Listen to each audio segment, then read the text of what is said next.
Hola y bienvenidos. Hoy tenemos sobre la mesa un material un poco distinto, una especie de fábula moderna llamada Valle de las Tres Montañas. Sí, es muy curioso, y la petición que nos ha llegado para analizarla es muy específica. No se trata de hacer una crítica literaria, sino de destriparla para sacar un manual de instrucciones. Un paso a paso, vamos. Exacto, una guía práctica, casi un paso a paso diario para lo que el texto llama autoarmonización y sanación. Así que nuestra misión hoy es convertir este cuento en una caja de herramientas para el día a día. Exacto, y eso es lo que hace que este texto sea tan interesante. Usa personajes muy sencillos, un zorro, un búho, un águila. Pero no para contar una moraleja, sino para presentar técnicas muy concretas. Ajá. El eje central sobre el que gira todo es un concepto que llama el campo del corazón. Y ojo que el cuento insiste en que no es solo una metáfora poética. No, no, para nada. Insiste en que es un estado fisiológico y mental muy real y accesible desde el cual se puede, supuestamente, influir en todo lo demás. Lo físico, lo emocional, Incluso las relaciones. incluso las relaciones. Vamos a desglosar esos pasos. Venga, pues vamos a meterle mano a esto.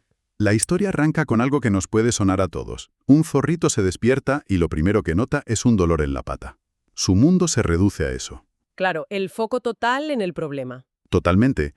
Pero entonces aparece el búho sabio del cuento y no le pregunta por la pata, sino que le lanza una pregunta que lo descoloca por completo. ¿Dónde estoy en relación con el campo de mi corazón? Y ahí está la primera herramienta. La primera de todas, el punto de partida de todo el manual. Ya. La pregunta del búho obliga al zorro a darse cuenta de que su atención no está solo en su pata, sino que está, como dice el texto, dispersa, flotando lejos, pensando en mil cosas a la vez. Claro, el dolor es solo un imán más para esa dispersión. Exacto.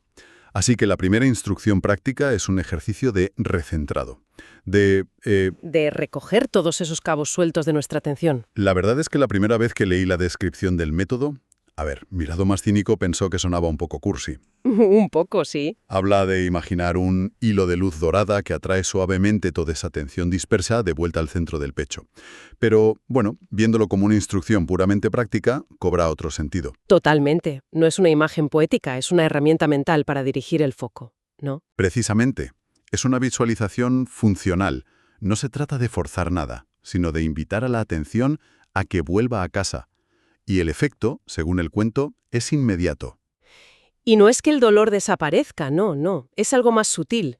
Siente una calidez en el pecho, una alegría pequeñita que no venía de ninguna parte en especial. A este estado el búho lo llama el estado de posibilidad.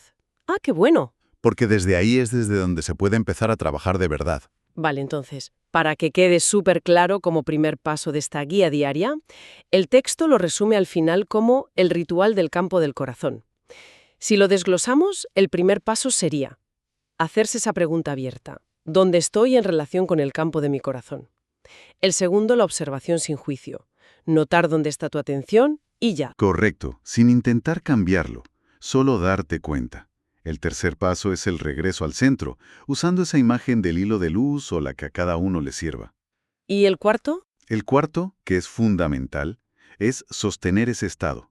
Quedarse ahí un par de minutos sintiendo esa calidez o esa sensación de espacio, sin buscar nada más, solo permitir. Un ritual de 5 minutos que es la semilla de todo lo demás. Justo eso. Vale, una vez que el zorro tiene anclado ese estado de posibilidad, ¿la historia lo pone a prueba?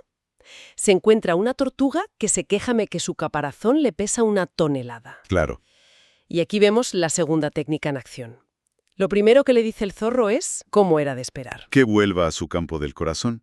Y ojo, que esto es la clave de todo. Siempre es el paso previo. Siempre. No es un truco que se hace y ya está. Es el terreno desde el que se opera.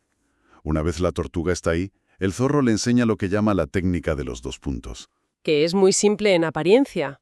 Sí, le pide que toque suavemente con una pata donde siente el malestar, el caparazón pesado, y con la otra pata un lugar que se sienta tranquilo y neutro. En este caso la cabeza. Aquí es donde la cosa se pone interesante y para algunos puede sonar un poco abstracto. Sí. Mientras toca esos 2 puntos, le dice a la tortuga que le pregunte directamente a su cuerpo, ¿cuál es el estado de equilibrio óptimo para esta parte de mí? Y le da la instrucción más importante. Deja ir cualquier idea de cómo debería ser la respuesta. Solo pregunta y permite. Me surge una duda. ¿El texto da alguna pista sobre por qué funciona esto, más allá de la magia del cuento? O sea, ¿es una distracción del dolor, un principio de biofeedback? A ver, el cuento no usa un lenguaje científico, pero la explicación que da el zorro apunta a un diálogo con la inteligencia inherente del cuerpo. ¿La sabiduría del cuerpo? Esa es la idea de fondo. Que el cuerpo ya sabe cómo sanarse, pero nuestra mente, con sus expectativas y miedos, interfiere constantemente.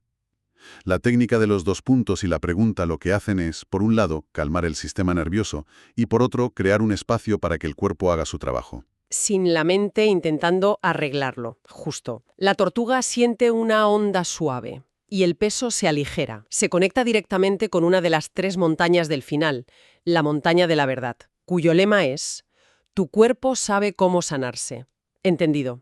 Entonces, el paso a paso para un malestar físico sería, primero, volver al campo del corazón. Siempre. Segundo, la técnica de los 2 puntos, zona de malestar y zona neutra. Tercero, lanzar la pregunta sobre el equilibrio óptimo. Y cuarto, y quizás el más difícil, soltar la expectativa. Soltar por completo. Es más un acto de permitir que de hacer. Exactamente. Es un cambio de paradigma, de luchar contra el síntoma a colaborar con la sabiduría del sistema.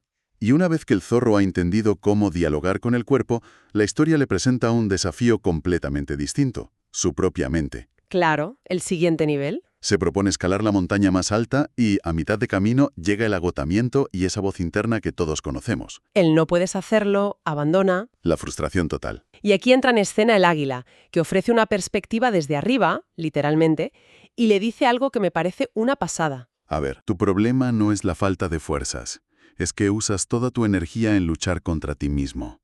Esto le da una vuelta completa al concepto de fuerza de voluntad. Totalmente. No se trata de tener más, sino de dejar de malgastarla en una batalla interna. Me parece un punto clave, porque la narrativa habitual sobre la voluntad es de esfuerzo, disciplina, empuje.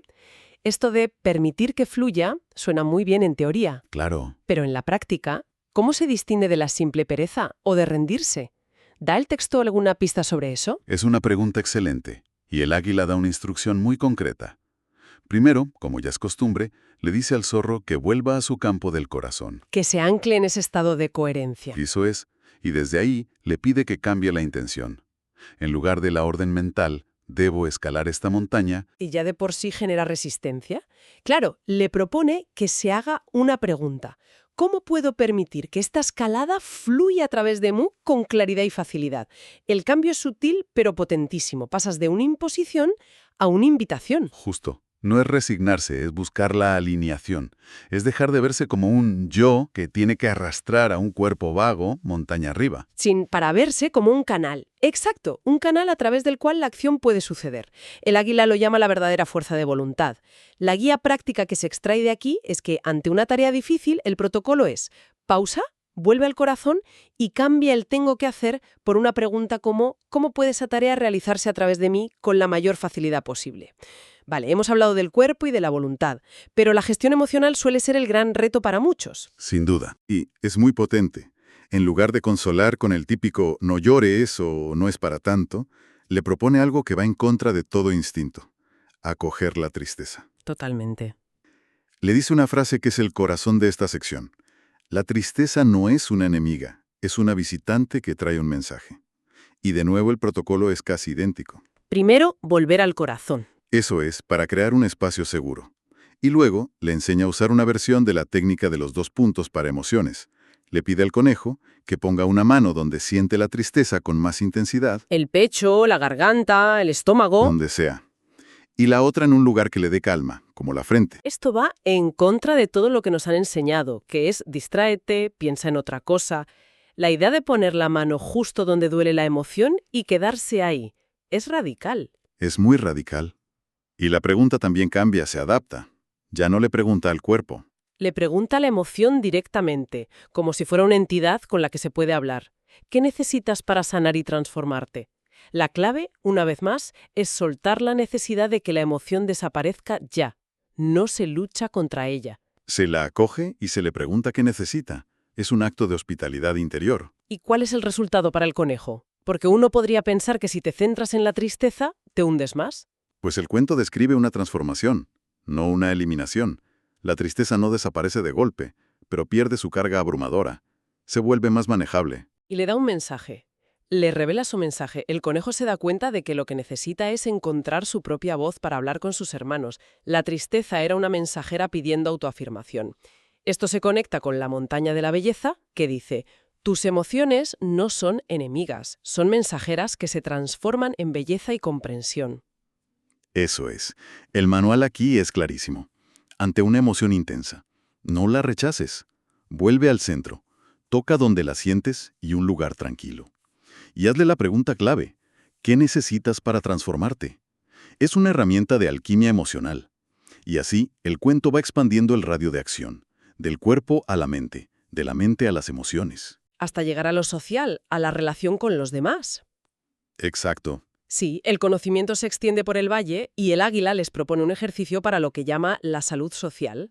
Y la instrucción es de una simpleza que asusta. ¿Ya ves? Antes de cualquier encuentro, y especialmente antes de uno que se prevea difícil, cada animal debe tomarse un momento para regresar a su campo del corazón. El principio subyacente es que la coherencia interna de un individuo afecta invisiblemente al campo, bueno, llamémoslo relacional del grupo entero. Suena un poco esotérico, pero el cuento lo ilustra de una forma muy práctica. Con una prueba muy tangible.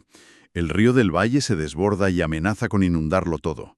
La reacción natural sería el pánico, el caos, el sálvese quien pueda. Claro, el modo supervivencia. Pero en lugar de eso, el zorro, que ya es el guía, los reúne a todos y, antes de hacer nada, les pide que respiren y vuelvan a su centro. ¿Todos a la vez? Todos a la vez. Y lo que ocurre es fascinante.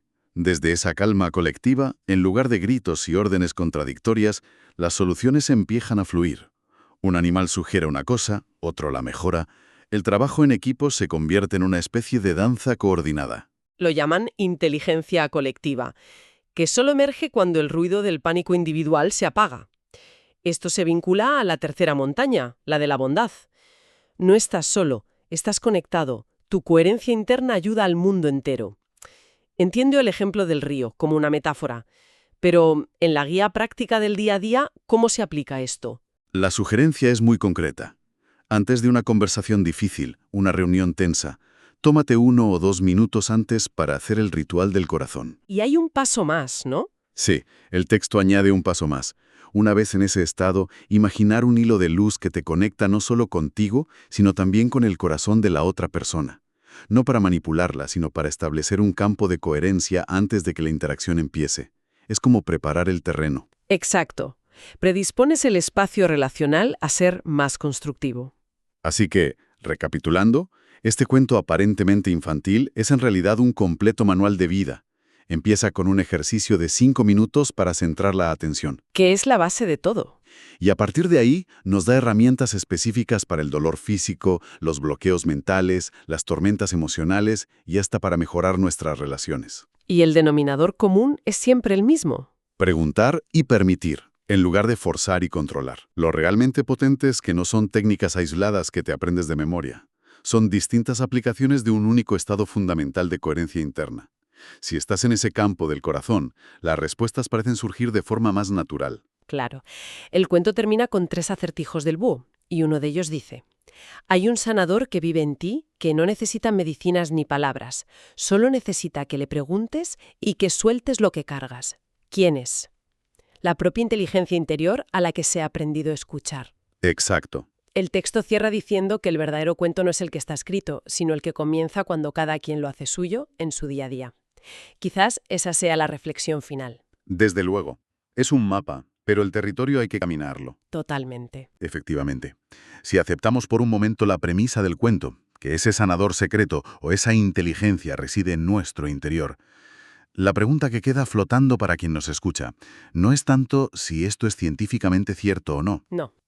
sino una mucho más práctica y personal. ¿Qué pregunta necesita hacerle hoy?